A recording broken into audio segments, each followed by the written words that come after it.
viewers, wonderful to see you again and welcome to the weekly wrap-up video then. So, looking back to the key events we've seen this week, firstly a big bit of juicy news occurring within the social networking space, Twitter.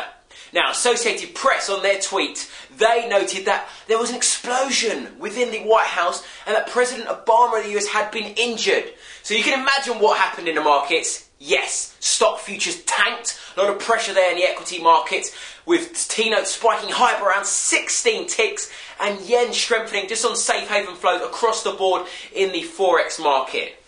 Now the Ranscorp team were very fast to pick up upon this, on this move lower in the markets. But then, a couple of minutes later, a guy from the Time magazine, he tweeted that Associated Press had been hacked and this was a hoax.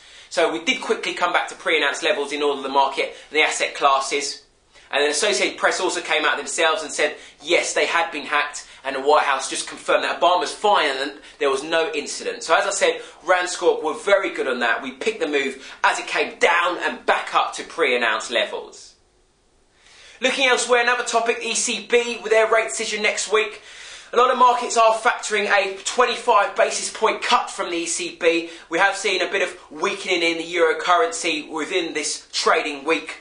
But in terms of the analyst forecast, it is pretty much split. A bit more are going for a cut of 25 basis point. A lot of the larger banks are forecasting that cut. So as a reminder, that is next week. And just another thing to touch upon in terms of GDP, UK then 0.3%, beating expectations of 0.1%, avoiding a triple dip recession. This is great news, the UK. Unfortunately, the US couldn't match that because today they released their GDP, 2.5%. Now markets were looking for 3%, so not good there. We did sell off there on the riskier assets.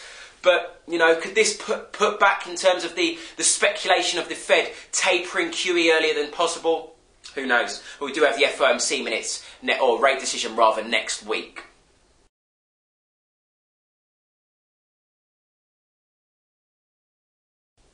So in terms of the key events next week, as I said, we do have the ECB rate decision. So this will be a very interesting one. As I said, it is pretty split at the moment whether they're going to keep rates on hold or whether they're going to cut by 25 basis points, which is the general consensus at the moment. So that will be very interesting. So make sure you tune in for that. We'll also have the FOMC rate decision.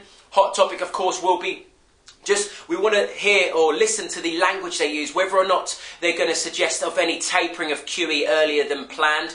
But the data, I have to say, hasn't been great recently out of the US, worrying there. And also, of course, key non-farm payrolls next week. Expected at the moment, general consensus is for 150,000 jobs added. Last month, I'm sorry I have to say, but it was abysmal. 88,000, which was not good, and the markets were hit hard. So hopefully the US can get some positive data. So that's it from me. Thank you very much, guys, for tuning in. Once again, I want to really praise the Ranscorp team for their coverage on the Associated Press news. So thank you very much. Have a great weekend.